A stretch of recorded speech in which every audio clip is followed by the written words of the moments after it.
Big round of applause here for Billy. Billy and Ann Dixon, people of Sandy Road and surrounding area, we're very, very lucky to have the likes of Billy and to have the likes of Ann. So why are we here tonight? Okay, we're here for three reasons. Three reasons. One very important reason being, something that suggested the one church. You know, part of our history that those our enemies would love to see removed, and we must never let that happen. Where's our politics? Where's the DUP? Where is the DUP? Where are the mainstream politicians helping save the world? You see them standing out in the rain tonight. They're calling people. Just look around. I mean, look how bad it is, and yet people are prepared to stand here in the rain in support of actually saving the White Bridge. People, tonight also, what we're here to speak about is the constitutional changing protocol which is in place. And make no mistake, ever since the start of the year, January of 2021, Northern Ireland is separated from the United Kingdom. And when one constituent part is separated from the United Kingdom, that means that the United Kingdom effectively is actually broken up. So don't let anybody tell you that you're still part of the United Kingdom. We are in the waiting room to go to what is known as a new Ireland. And yet our politicians, they pay lip service, they do nothing about it, they don't make meaningful, proactive protest against the protocol. Tonight, people, what we're going to do is that we're going to unfold the banner. Now, we believe that all Unionist parties have their place here in Northern Ireland. That's whether it's the Democratic Unionist Party, whether it's the Ulster Unionist Party, the Progressive Unionist Party, or the PUD, the Traditional Unionist Party. Everybody has their part to play. But what happens when there's certain sections of our Unionist movement which actually join the other team to score goals against that which they claim to represent? And believe me, that's exactly what they have done whenever they say that the protocol is here to stay. Let's take, for example, the Ulster Unionist Party. The Ulster Unionist Party, they want to remain part of the Union. What union, you ask? The EU. The EU Union. Not the United Kingdom Union, but part of the EU. Tonight, what we're going to do is we're going to unfold the banner. And these banners were made specifically for tonight. And what's going to happen with these banners is that we will be making more of these banners.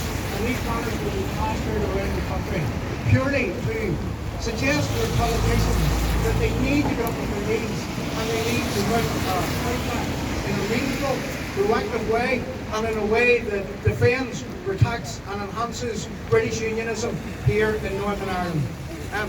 Jim, would you like to bring the banner across? And Richard, would you like to maybe hold the other side of that banner? We want everyone to see this banner, and we want people to understand that we're not here to have a pop at the DUP, we're not here to have a pop at the UUP, but what we are here to say is these people, ever since I've been a child, these people have been incrementally rolling over and selling out our history, our heritage, and everything that we have ever believed in. Have a look at that banner. Now there's a question mark on that banner. It says collaborators with a question mark. Are they collaborators, or are they making meaningful and proactive protest? So, here we are. We have Doug Beattie, we have Jeffrey Donaldson, we have Leo Varadkar, we have Simon Coveney, we have Micheál Martin, and make no mistake, the Irish government right now, they want to see you separated from the rest of the United Kingdom. They want to see you separated from your brothers and sisters in England, Scotland and Wales. And we must never let that happen.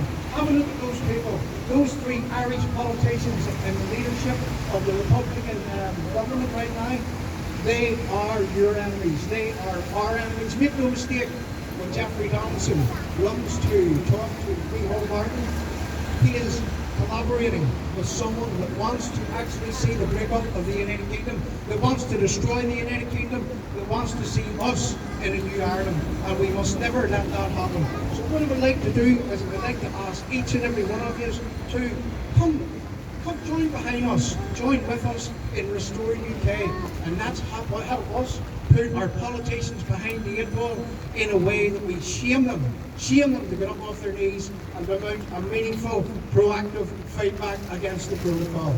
People, ever since I've been alive, our politicians, they pay lip service. What they do is they suggest that they do this, that, and the other. But we find ourselves in this awkward position tonight because why? Because of their unwillingness to get up off their knees and to fight back properly the way that an Ulster man should actually fight back. What we need is that if they won't get up off their knees, we need new politicians in place. And this is what we aim to do.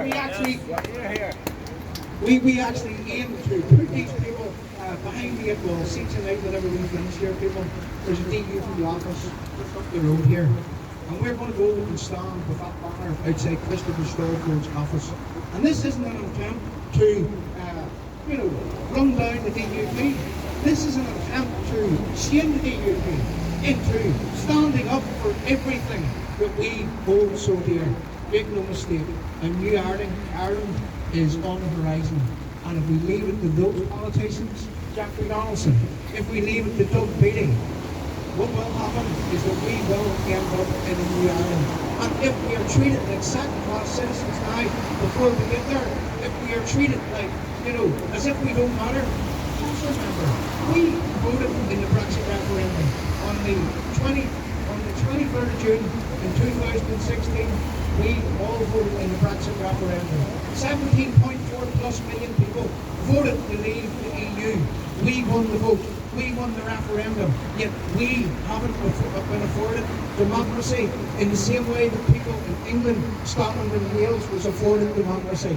Now, that is a corruption of the democratic process. You make no mistake about it.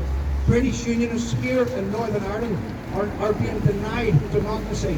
And those politicians that we elected to be our leaders, what are they doing about it? Whenever we are separated from the United Kingdom, whenever we are treated like, I say second-class citizens, others say third, fourth and fifth-class citizens. That's exactly what we are.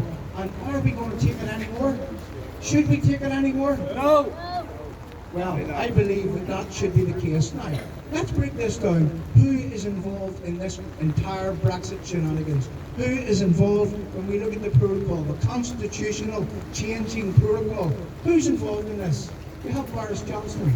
Can we blame Boris Johnson and Michael Gove and his government? Yes. Well, absolutely that we can. We can blame them. But can we persuade them to change anything? Well, I believe that we can. Who else is involved in this? We have the Irish government. We have Leo Varadkar, we have Simon Courtney, and we have Micheál Martin. And do you think that anything that we say or do to those people would have those people change their minds? Again, absolutely not. We won't change anything by going to them. Who else is involved in this? There's the Sinn Féiners. There is the SDLP, the Nationalists and the Republican parties in the political system. Are we going to make a meaningful proactive protest to them in a way that will get things changed? Absolutely not. Who else is involved in this? We have the Alliance Party. We have the Green Party. And if we protest to them, do you think that we're going to change anything by protesting to them? Absolutely not. So who is left in this equation? Who is left in it? The DUP, the UUP, or political leaders that we elected to serve and protect us? Now, ask the question, if we protest against them, are we going to change things? Absolutely. I'm saying absolutely, and I'll tell you why. Because there is a meaningful, proactive protest that they can do right now. There is this thing called the precious Belfast Agreement. The precious Belfast Agreement. Let me say something about that agreement from a poem written by Jim Verner, the man here to the right. The Belfast Agreement, it was a disguise. It was built for appeasement, swindle and lies. The pieces of farce, the IRA guns are still there, and London's afraid of another false stir. An army of people must be put together with weapons of words which will remain and abide forever. And I believe that what we can do is that we can use weapons of words, that we can mount a fight back against who?